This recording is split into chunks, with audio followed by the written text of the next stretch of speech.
Carl Jung believed that the first half of life is naturally dedicated to building the ego. To establishing a career, forming a family, creating a place in the world. But the second half of life, he proposed, has a different, more vital purpose. The journey of individuation. This is the process of becoming who you truly are, beneath all the roles and expectations you've accumulated. It is about moving from the persona, the mask you show the world, toward the self, the complete, indivisible essence of you. For a woman who embarks on this journey, the result is a quality of presence that is utterly irresistible. It is the radiance of wholeness. Today, we will explore this transformation not as an abstract theory, but as a lived reality. We will uncover 6 powerful habits that are the natural outward expression of this profound inward journey. These are not simple behaviors you can mimic. They are the flowering of a soul that has come home to itself. This is about the quiet power of a woman who is no longer searching for permission to exist, but who is simply and fully living her truth. And this journey, I believe, is the most important one any of us can ever take. Let me begin with a story. Several years ago, I worked with a woman named Clara. Clara was, by all external measures, profoundly successful. She was a partner at a prestigious law firm, a mother of 2 accomplished children, and a pillar of her community. She came to me not with a crisis, but with a quiet, persistent feeling of emptiness. She described her life as a beautiful, meticulously curated museum, but she felt she was just a visitor in it, not the living, breathing inhabitant. She had spent decades mastering the art of the persona. She knew exactly what mask to wear in the boardroom, at the Parent-Teacher Association, at the charity gala. But behind the masks, she confessed, she had no idea who she actually was. The performance was exhausting her, and the applause no longer reached the hollow space inside. This right here is the critical crossroads that so many women face. It's what Jungian analyst Marion Woodman called the conscious feminine beginning to stir. It's a longing for authenticity that becomes so strong it can no longer be ignored. For Clara, the journey began when she gave herself permission to get quiet. She started to withdraw, just a little, from the frantic pace of her external life. She began to sit with the silence she had been running from. And in that silence, something remarkable happened. She started to hear a voice, not a hallucination, but an intuition, a feeling, a knowing. It was the faint whisper of her own desires, her own values, separate from what was expected of her. This is the emergence of what Jung might have called the sovereign archetype, the queen in her most positive aspect. This is not about dominion over others, but about absolute sovereignty over one's own inner kingdom. A woman who embodies this sovereignty has taken a seat at the center of her own life. She knows her own mind. She understands her own values. She has defined her own borders.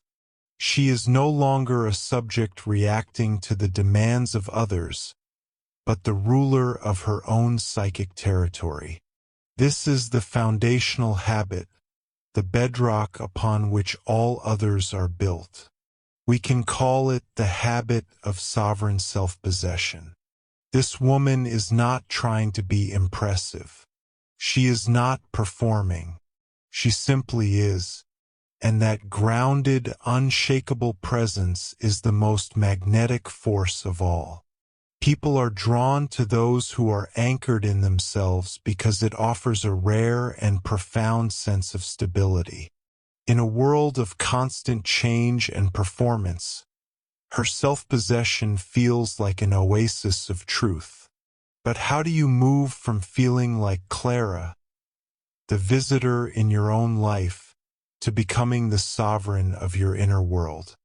It begins with a simple yet revolutionary act of attention.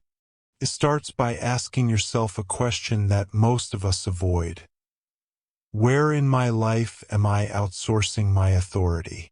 Where am I looking for others to tell me what I should want, how I should feel, who I should be? This first habit is an internal shift that then manifests in every aspect of her life. It's in the way she speaks, with a certainty that comes from inner conviction, not arrogance.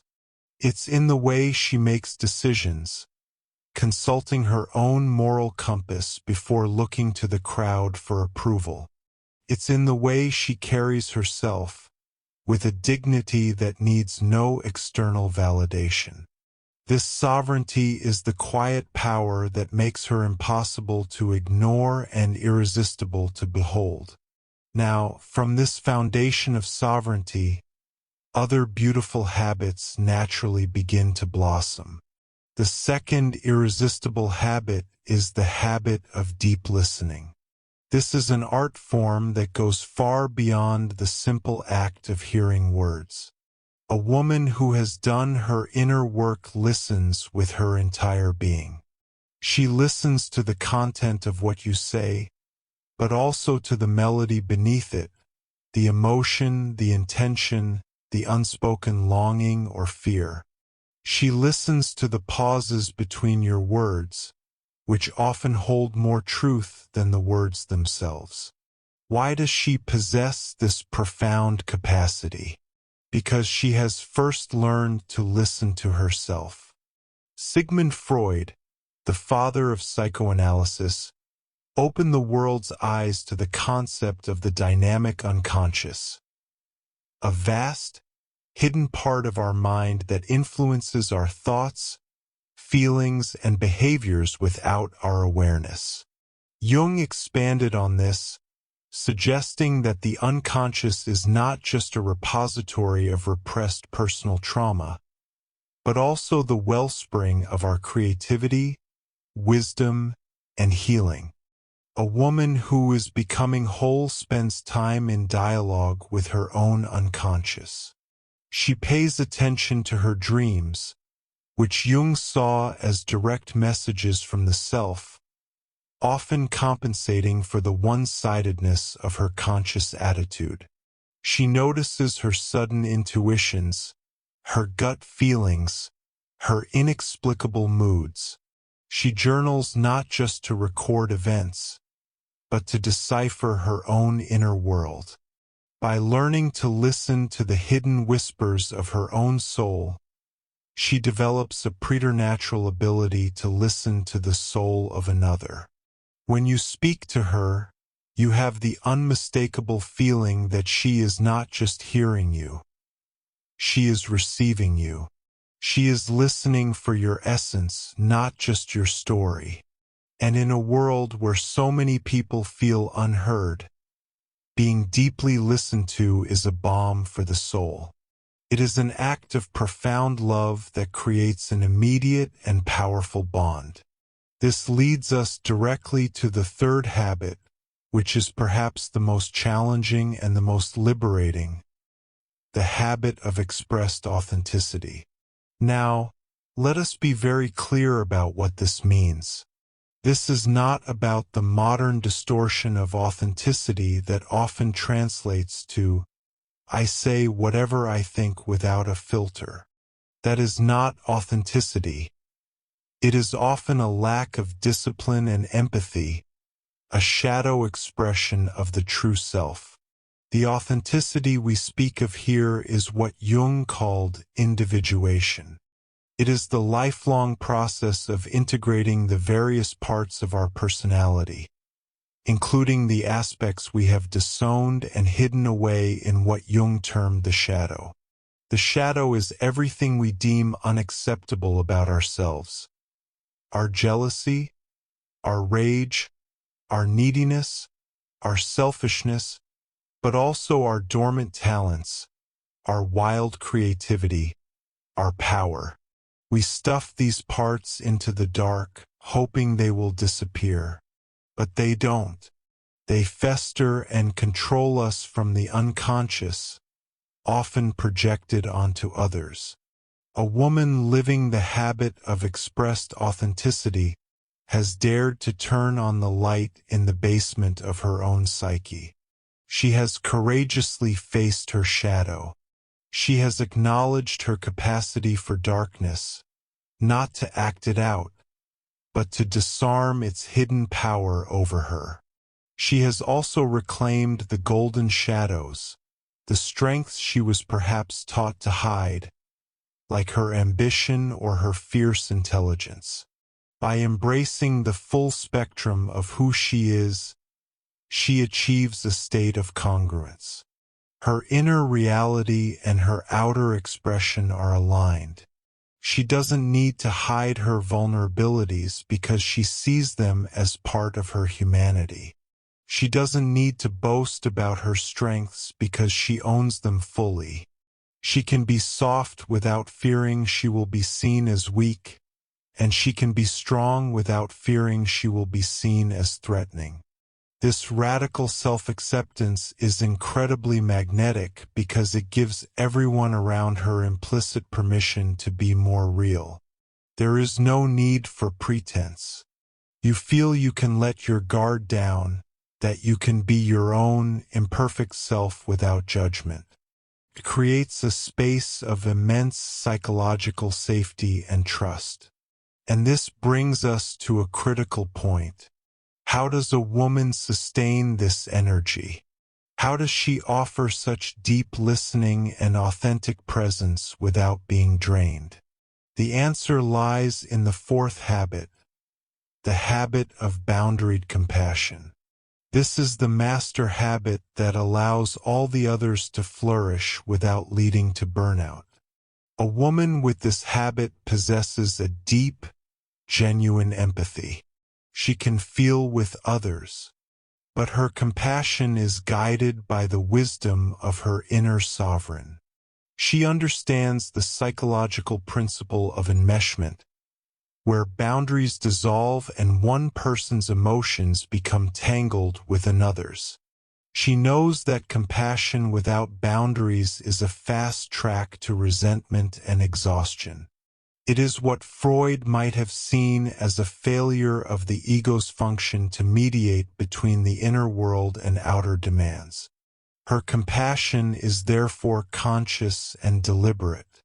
She can say no with as much love and clarity as she says yes. She understands that a no to a request that would deplete her is a yes to her own well-being, and ultimately to the integrity of the relationship. This does not make her cold. It makes her compassion sustainable and trustworthy. People know that when she gives her time and energy, it is a genuine gift, not an obligation fulfilled from a place of depletion. They know that her presence is real because she has the capacity to protect her absence. This kind of boundaried compassion is a mature, powerful love that fosters healthy interdependence, not pathological dependency. Now, we must journey into the practical. How does one cultivate these habits? This is not about adding a new to-do list to your life. It is about a shift in orientation from the external to the internal. The work is subtle, daily, and deeply rewarding. Begin with the practice of self-observation. For 1 week, become an anthropologist of your own life. Carry a small notebook or use your phone. Without judgment, simply notice. Notice the moments when you feel a pang of anxiety. What just happened? Did someone dismiss your idea? Did you feel pressure to agree? Notice the situations where you feel a surge of resentment. What preceded it? Had you just said yes to something you deeply wanted to say no to? This practice of noticing is the first step toward reclaiming your sovereignty. You are identifying the specific places where your persona is running the show, where you are outsourcing your authority. Next, make a sacred commitment to your dream life. Jung considered dreams to be the royal road to the unconscious. Before you sleep, set an intention. Say to yourself, I will remember my dreams. Keep a journal by your bed. When you wake, even at 3 a.m., write down everything you can recall. Don't censor it. Don't worry if it's fragmented or bizarre. Just write. Look for the characters. Who is in the dream? Are they familiar? Are they threatening or helpful? Look for the settings. Are you in a familiar house? A strange landscape? These are all symbols of your inner state. Over time, you will begin to see patterns. You might meet a powerful feminine figure, your inner queen. You might encounter a lost child, your vulnerable, innocent self. You might be chased by a monster, a symbol of your shadow. By engaging with these figures through journaling or active imagination, you begin the process of integration. You bring the unconscious contents into the light of consciousness, where they can be healed and made whole. Then, practice the pause in conversation. In your next interaction, instead of immediately reacting, insert a tiny moment of silence between the other person's words and your response. In that pause, check in with yourself. What is my authentic response? Not the response that will make me liked or the response that is expected, but what is true for me. This may feel awkward at first, but this pause is the birthplace of your authentic voice. It is the space where you choose your response, rather than being controlled by an automatic pattern. But as with all profound psychological forces, there is a shadow side. Jung's principle of enantiodromia suggests that any extreme position will eventually generate its opposite. The very habits that make a woman irresistible can, if taken to an extreme without self-awareness, become their own kind of prison. The shadow of sovereign self-possession is rigid inflexibility. The queen can become the tyrant. The well-defined boundaries can become impenetrable walls. The woman who knows her own mind can become incapable of hearing a new idea or considering a different perspective. She is right, and that is the end of the story.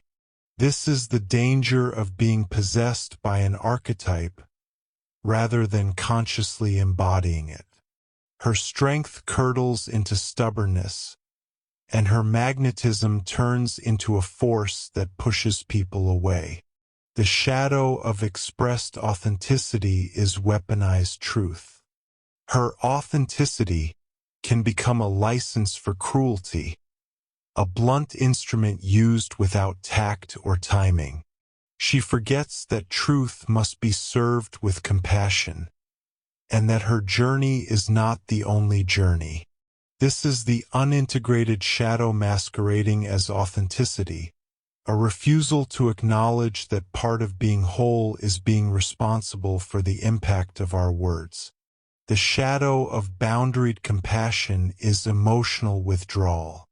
The need for self-protection can become so absolute that she builds a moat around her castle. Genuine connection becomes too risky. Compassion is shut down entirely for fear of being drained. She becomes isolated and lonely, a queen in an empty court, ruling over a kingdom of one.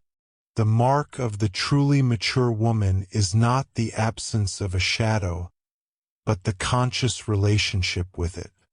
She knows these potentials exist within her. She remains humble. She seeks feedback. She is willing to be wrong. She understands that her truth is a living, evolving thing, not a stone tablet. Her irresistibility lies in this fluid, dynamic self-awareness, this acknowledgement of her own complexity and her commitment to ongoing growth. So, you see, this process is not about becoming a perfect, flawless being. It is about becoming a complete one. It is about gathering all the scattered parts of yourself, the proud queen and the vulnerable child, the compassionate healer and the angry critic, the social persona and the hidden shadow, and welcoming them home. It is a homecoming to the self, the magnetic, irresistible quality that emanates from such a woman is the radiance of this wholeness. It is the quiet, unassailable power of a soul that has met itself, embraced itself, and decided to live fully and authentically from that place of integration. This journey is unique for every woman, but it is a path walked in the company of all who have dared to look within. It is a conversation that spans lifetimes. I would love to hear from you. Which of these habits resonates most deeply with your own experience? Which feels like a distant shore, and which feels like a path you are already walking? Share your reflections in the comments below. Let us continue this conversation and support each other in the most important work we will ever do, the work of becoming who we truly are. If this exploration of the deeper self has spoken to you, if you feel that pull toward your own wholeness, then I invite you to subscribe to this channel. Together, we will continue to explore the landscapes of the soul, using the maps left by Jung, Freud, and the many wise voices who have guided this inner journey. Your subscription, like and share is not just a click. It is a signal to yourself that you are ready to embark on the great adventure. Thank you for your time, for your attention, and for the courage it takes to look within.